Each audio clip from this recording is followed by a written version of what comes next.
नमस्कार दोस्तों, स्वागत है आपका मेरे इस यूट्यूब चैनल पे जिसका नाम है ऑल इन वन। इस वीडियो में हम Maslow need hierarchy theory of motivation discuss करेंगे। मैस्लो नीड हायरार्की थ्योरी में ना ये एक ऐसी थ्योरी है जिसमें मोटिवेशन के बारे में ही थोड़ा सा हमें एक्सप्लेन करा है कि किस तरीके से हर एक इंसान की कुछ नीड्स होती है, कुछ ज़रूरतें होती हैं जो कि हर एक इंसान को पूरी करनी पड़ती हैं। तो एक एक लाइन करके मैं आपको बहुत अच्छे से समझा देती हूँ। आप इस वीडियो के एंड तक मेरे साथ बने रहिएगा।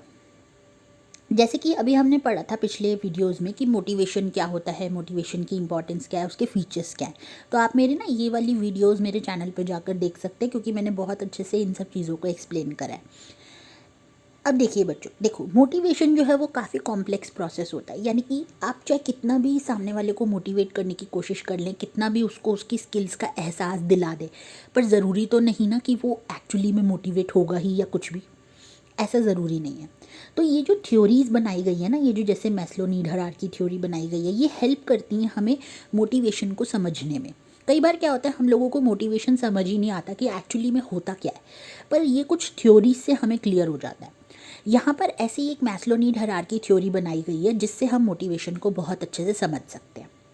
अब ये जो थ्योरी है ना वो अब्राहम मैस्लो ने दी है, जो कि एक जाने माने साइकोलॉजिस्ट है। ठीक है, 1943 में इनका नाम आया था एक पेपर में जिसमें इन्होंने मोटिवेशन की थ्योरी को एक्सप्लेन किया था। इनकी जो थ्योरी है ना वो ह्यूमन की नीड्स पे बेस्ड है और ये समझते हैं कि हर एक इंसान में ना एक हायरार्की होती है। हायरार्की का मतलब होता है एक लेवल होता है कि छोटी से बड़ी नीड पर जाने का। यानी सबसे पहले कुछ बेसिक नीड्स होती है जो कि हर इंसान को अपनी पूरी चाहिए होती हैं, जो इंसान सोचता है कि भाई हमें इतना तो मिल जाए कम से कम एटलीस्ट। हायर वाली जो ऊपर जाने वाली नीड्स होती हैं वो थोड़ी सी हर किसी की फुलफ़िल नहीं होती है। तो देखिए ऐसे स्टार्ट करते हैं, फिर मैं आगे ना आपको इस बुक में डायग्राम दे रखा है उससे समझाती हूँ। सबसे पहली नीड होती है, ये आपको ध्यान में रखना है, आपको ना सीक्वेंस में नीड्स लिखनी है, आप इसको आगे पीछे नहीं कर सकते। तो सबसे पहला है basic physiological needs. Basic physiological needs में ना बेसिक नीड्स आती है, जैसे कि अगर आपको मैं सिंपल शब्दों में बताऊं तो रोटी, कपड़ा और मकान।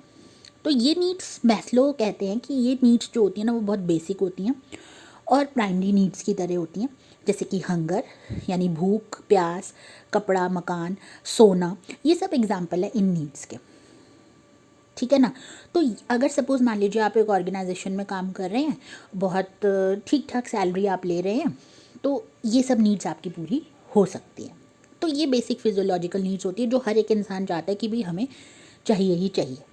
सेकेंड आती है फिर सेफ्टी और सिक्योरिटी नीड्स। अब जब ये वाली नीड्स पूरी हो जाती है ना, रोटी, कपड़ा और मकान की, तो फिर सामने वाले को ना सेफ्टी नीड्स की ज़रूरत पड़ती है। सेफ्टी नीड्स में क्या क्या आता है, जैसे कि उसको फिजिकल प्रोटेक्शन चाहिए होता है या फिर इमोशनली प्रोटेक्शन चाहिए होता है या एक सेफ्टी चाहिए होती है। जैसे कि फॉर एग्जांपल अगर आप एक ऑर्गेनाइजेशन में काम कर रहे हैं और वहाँ पर उस ऑर्गेनाइजेशन में आपको ये कहा जाए कि आपके रिटायरमेंट के बाद आपको पेंशन मिलेगी, तो कहीं ना कहीं आपको एक सिक्योरिटी होगी कि भी अगर जॉब के बाद मेरे को सैलरी तो नहीं आएगी लेकिन मैं पैसे कहाँ से लाऊं। तो आप लोगों को एक तसल्ली हो जाएगी, एक सेफ्टी हो जाएगी, एक सिक्योरिटी हो जाएगी आप लोगों के पास कि आपके बाद में पेंशन आएगी। दूसरा, जॉब सिक्योरिटी भी बहुत इम्पॉर्टेंट है।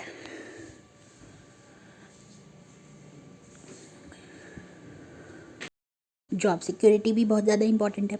स्टेबिलिटी ऑफ इनकम होना भी बहुत ज़्यादा ज़रूरी है। ये सारी सेफ्टी और सिक्योरिटी नीड्स में आती हैं। जब ये फुलफ़िल हो जाती है ना, तो आपकी थर्ड नीड आती है एफिलेशन, या फिर उसको हम कहते हैं बिलोंगिंगनेस नीड्स। बिलोंगिंगनेस नीड्स में यहाँ पर ये होता है कि अफेक्शन या फिर सेंस ऑफ बिलोंगिंगनेस, एक्सेप्टेंस और फ्रेंडशिप। यहाँ पर ये चीज़ आती है कि हमें लोग एक्सेप्ट करें, मतलब इन द सेंस कि हम लोगों के लिए कहीं ना कहीं इम्पॉर्टेंट रहें, हमें हर कोई पूछे, हमें हर कोई रिस्पेक्ट दे और कि हमें हर जगह एक इम्पॉर्टेंस मिले। तो ये एफिलिएशन और बिलोंगिंग नीड्स में आती है। ये जब सेफ्टी नीड्स और ये बेसिक फिजियोलॉजिकल नीड्स जब फुलफ़िल हो जाती है तो एक इंसान के मन में ना ये सब चीज़ें भी आ जाती है। हालांकि वैसे भी आ जाती है, लेकिन मैस्लो के हिसाब से ना ये एक लेवल्स होते हैं, ये एक सीक्वेंस में नीड्स हैं जो कि एक पूरी होती है तो दूसरी आती ही आती है। मैस्लो ऐसा कहते हैं। फोर्थ आती है आपकी एस्टीम नीड्स। एस्टीम नीड्स में ना आपको सेल्फ रिस्पेक्ट चाहिए होती है, आपको एक स्टेटस चाहिए होता है, आपको एक रिकग्निशन चाहिए होता है, यानी कि अटेंशन चाहिए होती है हर किसी से, आपको अप्रेजल्स चाहिए होते हैं। आप चाहते हो कि मेरा प्रमोशन हो, मैं हायर पोस्ट पे जाऊँ, मैं बहुत ज़्यादा जितनी आज सैलरी लूँ उससे ज़्यादा मैं कहीं ज़्यादा और ज़्यादा सैलरी लूँ। ठीक है, तो ये एस्टीम नीड्स में आता है। देन आता है सेल्फ एक्चुअलाइजेशन नीड्स। अब जब ये सब भी हो जाता है ना, तो सेल्फ एक्चुअलाइजेशन नीड्स आती है, जो कि ये कहते हैं कि हर एक इंसान की ये नीड्स पूरी होना बहुत ही मुश्किल होता है। ये हाईएस्ट लेवल की नीड होती है, और यहाँ पर इंसान वो चाहता है जो वो बनना चाहता है, जो उसने एक होता है ना, कि आप जैसे एक समझिए कि एक ड्रीम होता है हमारा, एक सपना होता है कि हम इस मुकाम तक पहुँचे, तो वो सेल्फ एक्चुअलाइजेशन नीड्स में होता है। इस नीड्स में ग्रोथ आती है, सेल्फ फुलफिलमेंट आती है, अचीवमेंट आते हैं गोल्स का। देखिए जैसे कि डायग्राम में भी शो कर रखा है, एक इंडिविजुअल का एग्जांपल ले रखा है, एक ऑर्गेनाइजेशन का एग्जांपल ले रखा है। सबसे पहले कौन सी नीड्स है? बेसिक फिजियोलॉजिकल नीड्स है, फिर सेफ्टी और सिक्योरिटी नीड्स है, फिर एफिलिएशन और बिलोंगिंगनेस नीड्स है, फिर एस्टीम नीड्स है, फिर सेल्फ एक्चुअलाइजेशन नीड्स है। तो इन नीड्स के बारे में मैंने आपको सब कुछ अच्छे से समझा दिया है कि एक्चुअली में ये इंडिविजुअल की लाइफ में और एक ऑर्गेनाइजेशनल के एग्जाम्पल में क्या क्या महत्व रखती है। अब जो मैस्लो थ्योरी है ना, वो कुछ एजम्पशंस पे बेस्ड है, यानी कि कुछ ऐसा सोच के बनाई गई है कि यही हो सकता है, इसी वजह से ये नीड्स इंसान की होती है। सबसे पहला मैस्लो ये कहते हैं कि लोगों का जो बिहेवियर होता है ना, वो उनकी नीड्स पर बेस्ड होता है, यानी कि जैसा जैसा वो लोग चाहते हैं उसी के हिसाब से अपना बिहेवियर बनाते चले जाते हैं।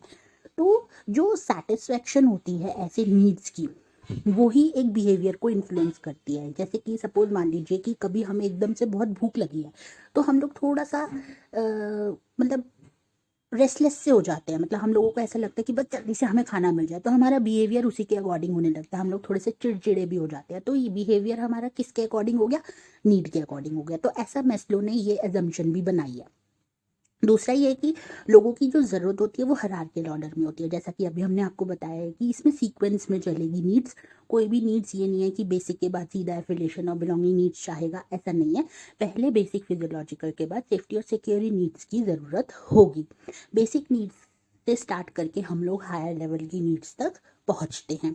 थर्ड ये माना जाता है कि अगर एक नीड जो है वो सेटिस्फाई हो जाती है, तो वो किसी भी पर्सन को मोटिवेट नहीं कर सकती।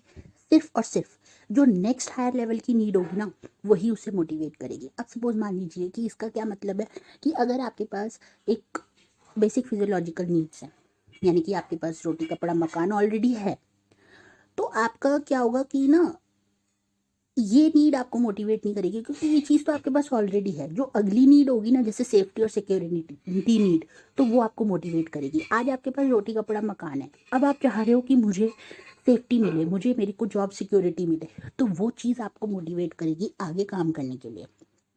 और फोर्थ क्या है? हर एक पर्सन जो है नेक्स्ट हायर लेवल नीड पे कब पहुंचता है? जब उसकी लोअर नीड जो है वो सेटिस्फाई हो जाती है। तो मैस्लो ने इस थ्योरी का फोकस जो है वो नीड पर किया है, मोटिवेशन के बेसिस पे। ये थ्योरी हमें बहुत ही अच्छी तरीके से अप्रिशिएट करती है और रिकॉग्नाइज करती है।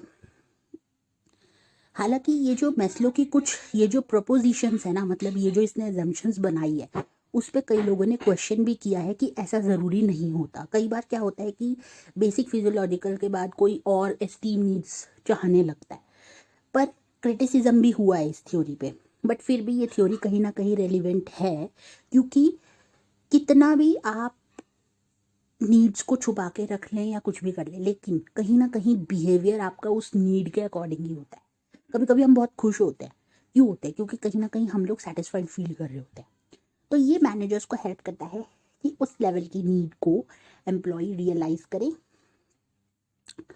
और आइडेंटिफाई करें कि किस तरीके से मैनेजर्स एम्प्लॉयज़ को मोटिवेट कर सकते हैं।